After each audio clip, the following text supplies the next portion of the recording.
Welcome to the deep dive. We're going to plunge right into some source material you've shared, focusing on ONPASSIVE and, well, a pretty significant date they're highlighting, June 24th. Yeah, that date is absolutely central in the material we looked at.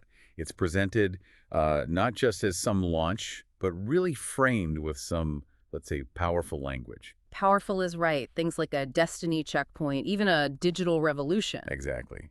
Big claims. So our mission here is to really unpack the core claims, the whole narrative presented in this specific material. It's about getting a handle on what this source says is happening. Right, this idea of a major comeback, a fundamental relaunch of the ONPASSIVE ecosystem, the OES, as they call it. And exploring why June 24th is being flagged as the moment, the point where everything supposedly shifts. Okay, so let's dig in. The main story here is definitely this bold return, a huge comeback effort. The material claims the entire ONPASSIVE ecosystem, the OES, has been, well, seriously transformed. Yeah, the words used are rebuilt, restructured, and re-energized.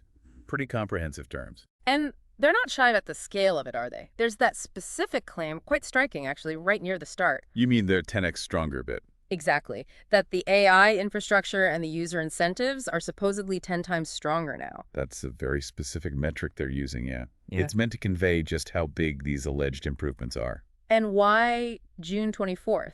Why is that the date marked as the big turning point in this material? Well, the source describes this date as the start of a new phase.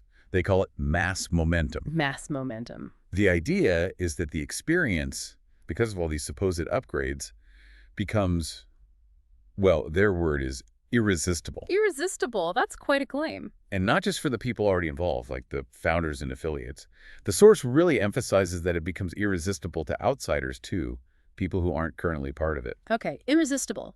How does the source suggest they actually achieve that? It seems to go into some detail about the core engines being enhanced. It does. It mentions specific tools, the foundational stuff like OConnect, OTracker, ONet, OMail, ODesk. And the claim is? That they've been reworked into faster, more stable, and business-ready systems. So a focus on performance and reliability for actual use. Right, so the underlying tech is supposedly much better, and then there's the user experience side of it. Oh yeah, big focus there. The material says the UI, the user interface, how it looks and feels, is now stunning. Stunning, okay. And the AI baked into it is described as smarter, and the whole journey for the user should feel effortless. That focus on effortless and stunning, Yeah. it links right back to that irresistible idea, doesn't it? Absolutely. The source spells it out. The belief is people will initially come for the product, but stay for the experience. And that experience is what they hope makes it, viral. That's the implication, yeah. That the positive experience itself will drive growth. Is there anything else they use to convey that feeling? There's this one line, quite evocative. It suggests that logging into OES should feel like you're logging into tomorrow's internet. Tomorrow's internet. Wow, that's ambitious, setting a high bar. It is. It's meant to give the user this sense of destiny, as the source puts it, about the platform. And the source also talks about strength in unifying tools, right? Right. Bringing things together. Yes, the example they really highlight is the new O-Wallet. Okay, what's the deal with O-Wallet according to this? It's described with a pretty potent analogy, like PayPal meets AI and crypto integration. So combining payments, intelligence, and digital currency aspects. That's the picture painted. The source claims it handles commissions, conversions, and compliance all in one. The idea is simplifying things for the user. All in one place. That unification is presented as a key benefit. Definitely. And it extends to other tools, too, like ODomain and OShop. Ah, yes, those were mentioned for business creation. Right. The claim is they allow for direct business creation with AI-guided branding. AI-guided branding, interesting. And they emphasize ease of use, saying that even beginners can launch something that looks professional in minutes. Okay, so tools for creation, easy to use. What else does the source cover? It seemed to shift focus outwards at some point. It does. There's a whole section on what it calls global attraction and massive visibility. Yeah. This is about the ecosystem's intended impact beyond just its own users. Right, moving from internal features to external reach. What kind of things are mentioned there? This is where they talk about claimed major partnerships. For instance, suggesting that OConnect for streaming is aiming to become the new webinar standard. A new standard, so aiming for widespread adoption. That's the implication. And the claims about who's interested get pretty broad. How broad? The source explicitly states things like marketing agencies want in, Schools want Academy, and maybe the most attention-grabbing one. Yeah. Governments are watching us. Governments. Wow. Okay. It all builds towards this narrative that ONPASSIVE is supposedly spearheading a global tech renaissance 2.0. A renaissance. That's quite the framing. What about trust? In today's world, data and privacy are huge. Does the source address that? Yes, it does. It claims significant upgrades in data integrity and privacy. How so? It specifically states the ecosystem is built with compliance in mind for major global standards, mentioning Europe, Africa, Asia, and the U.S. standards by name. So the angle is not just being attractive technology-wise, but also being trusted. Exactly. That's the word they use.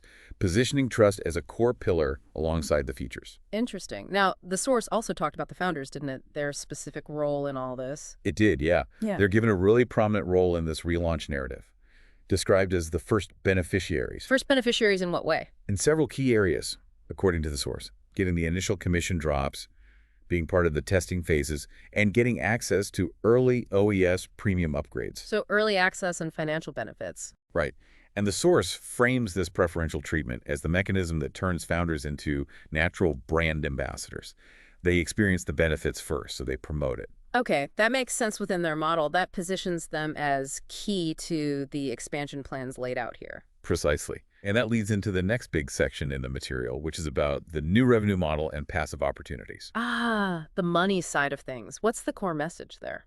It's very direct. The source states ONPASSIVE isn't meant to be just, say, a tool or a job. It's explicitly called a wealth vehicle. A wealth vehicle. Strong words again. How does it supposedly function as one? It lists several claimed revenue streams, things like subscription models, advertising pools, affiliate earnings, and O-Shop royalties. A mix of sources. Okay, multiple streams. And is there an underlying concept? Yes. The source emphasizes this idea of earning while the system works, passively. How does that supposedly work? It introduces concepts like smart payout cycles. And this line really stood out. Every product interaction becomes a data event that rewards you. Every interaction. That sounds pervasive. That's the picture painted. Right. The source summarizes it as automation meets monetization. The system's activity itself generates rewards for users. Automation meets monetization. Got it. And they loop back to ease of use. They do. Reinforcing that it's supposedly easy for newcomers, but also scalable for veterans, handling growth from one user up to potentially 1 million. Okay, so pulling all these claims together, how does the source wrap things up? What's the final takeaway message about June 24th? The concluding remarks really ramp up the intensity. June 24th isn't just a launch. It's framed as a declaration. A declaration. Yes, and that ONPASSIVE is coming back with power, with intelligence, and with fire. Very dramatic language. Power, intelligence, and fire. Okay. And the final call to action. It's equally intense. The source tells people to expect the unexpected, expect fireworks, and this is the big one, expect a new internet reality built by the people for the people. A new internet reality. And then the final sign-off is basically, we're no longer beta. We're global. We're on. And that this moment is totally unmissable. Okay. Let's try and synthesize this for you, the listener. Based purely on the source material we've been dissecting, the picture painted is of a digital ecosystem ONPASSIVE's OES that's being presented as incredibly powerful, intelligent, globally compliant, and designed as a wealth generation tool. And the source is pinpointing June 24th as the date for a massive relaunch showcasing all this. It highlights claimed upgrades across the board, core tech, user experience, partnerships, revenue models. Right. The narrative is one of complete transformation, huge global ambition, with a special role carved out for its early members, the founders. So this deep dive into the source gives you a clear look at the stated goals, the features they emphasize, and what this document suggests this whole event could mean for those involved or just watching the digital space. Exactly. It's all based on the claims within that source material. So, as we wrap up our look at the source's claims about this June 24th comeback for ONPASSIVE, the main message from that material is pretty unmistakable. It's being portrayed as a huge, can't-miss tech event, packed with major claimed upgrades, global plans, and, frankly, revolutionary intentions. Yeah, absolutely. And that leads us to a final thought for you, the listener, to maybe chew on. It comes directly from that very bold claim in the source. This idea of building a new internet reality built by the people, for the people. Okay, so what's the thought?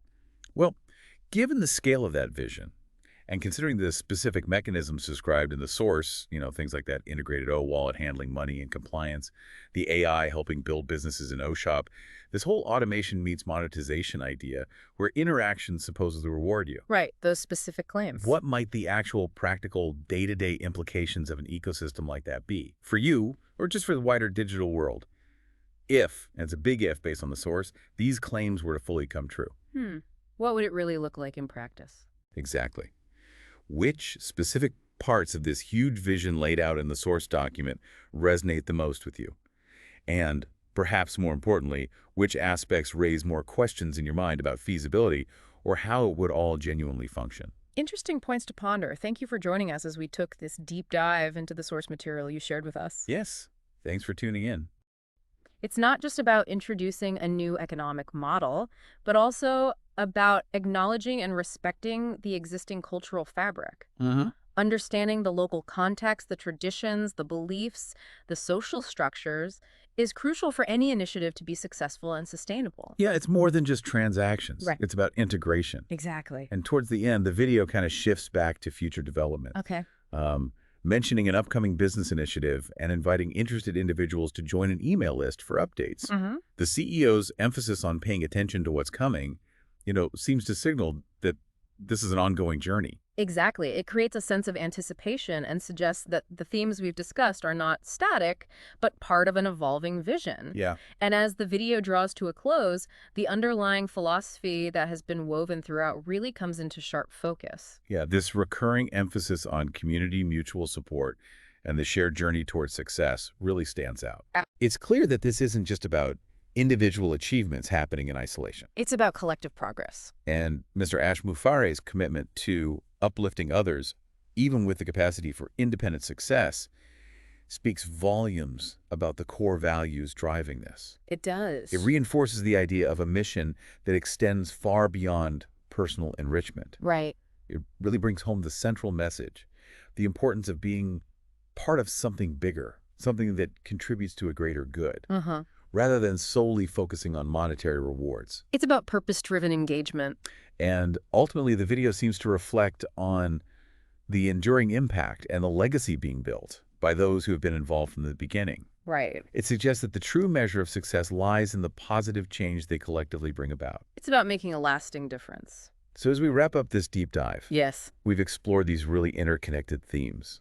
The aspiration to elevate humanity through technological innovation, the vital role of community and authentic connection, and that compelling focus on the intrinsic rewards of creation and making a difference, Right. often positioned as more significant than purely financial gains. It's a powerful message. And for you, our listener, we hope this exploration encourages. All right, so today we're diving into a webinar called Open to Transformation, Unburdened by the Past, and Monica's the host. Yeah.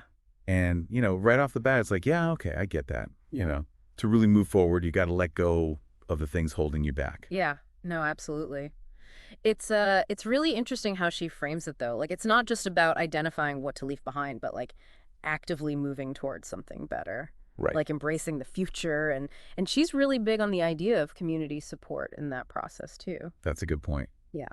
Yeah. So today we're going to really try to break down her main ideas from this webinar. And we'll see how this whole thing of releasing past burdens and, looking ahead can lead to some serious personal growth. Sounds good. So she starts off talking about new beginnings, right? This freedom that comes when you can finally shed the past. But then there's this moment where they all acknowledge someone in the community who passed away. It's kind of a heavy but also hopeful way to start things off, like recognizing the past but still looking forward. Yeah, it's like she sets this tone of we remember, but we're also moving on, which is really cool, I think. It's not about pretending the past didn't happen, but not letting it drag you down either.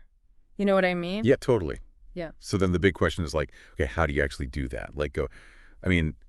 And they talk about this in the webinar, how tough it is. Yeah. And how people tend to blame others when things go wrong. It's we can't help but point fingers. Yeah. It's almost like a reflex, right? Like something bad happens and boom, we're looking for someone to blame.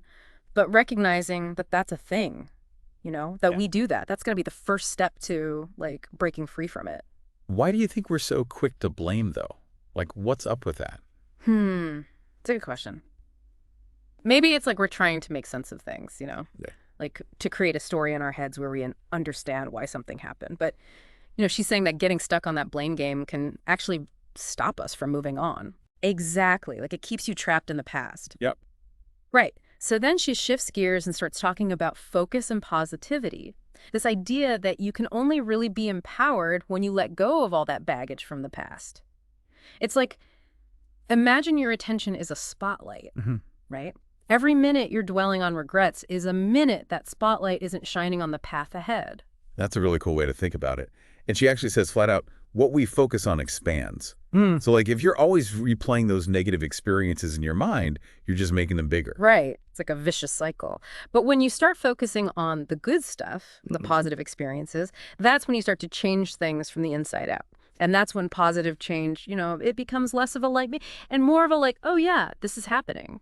So then she gets kind of personal and starts talking about how grateful she is for all the support she got from her community when she was going through tough times. It's like she's showing how important it is to have people around you who are positive and encouraging, to help you through those rough patches. Yeah, it's a great example of how it works in real life. Right. Like having people believe in you can really give you the strength to let go of the past and move on. It shows that you don't have to go through this alone. And then she tells her own story about how she went from a job that was totally soul-crushing to finding something that she was passionate about and felt good about. Yeah. There's a real-life example of what this kind of transformation can look like. Totally. And I think hearing stories like that gives people hope, Yeah. Like if she can do it, maybe I can too. It's inspiring. And it wasn't just about her own personal growth either. She talks about how important it is to be kind and positive and help others. Especially someone named Ash Mafara, it sounds like they had a really supportive community. That's so important, right? Because when you have a community that lifts each other up and focuses on the good stuff, it creates an environment where everyone can grow and change. It's like the community's mindset can actually influence how much individuals can transform. Yeah, that makes sense. So then they start talking about faith and having goals for the future. There's even a reference to Philippians in the Bible about overcoming anxiety through prayer. How does that fit in with letting go of the past? I think the key takeaway there is that when you're feeling anxious or worried, which often comes from thinking about past experiences, you can actively choose to focus on something else. Hmm. Right? And for some people, prayer is a way to do that, to shift their attention away from worry and towards hope and peace.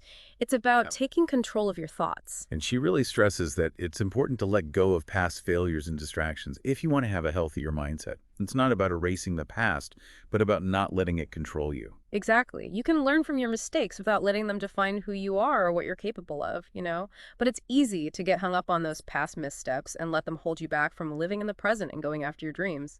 So you got to let go of that emotional baggage if you want to move forward. And she uses Mr. Mafar as an example. He's all about focusing on his goals instead of dwelling on his past mistakes. It's like he's the poster child for resilience. How does that work? Like, what makes that shift in focus so powerful? When you're focused on what you want to achieve, those past setbacks, they become less important. Mhm. They're not roadblocks anymore. They're just like lessons learned. It's about putting your energy into creating something new instead of getting stuck in the past. And she says that he was really driven by this desire to achieve his dreams and take care of his family. It's like he had a bigger purpose than just himself. Right. It's not just about self-improvement. It's about contributing to something larger than yourself, whether it's your family or your community or whatever. When you have that kind of purpose, it gives you so much more motivation. So then the conversation moves to patience and abundance. There's this idea that you should focus on real, genuine connections instead of superficial ones, and that you should be honest with yourself and others about your mistakes. Like, own your journey. That's a really interesting connection, right, between being vulnerable and growing. Admitting your flaws and mistakes actually allows you to connect with people on a deeper level because you're not pretending to be perfect. And that creates space for real learning and growth, which obviously means making mistakes along the way. And she's really big on patience. Mhm. Like, she says flat out that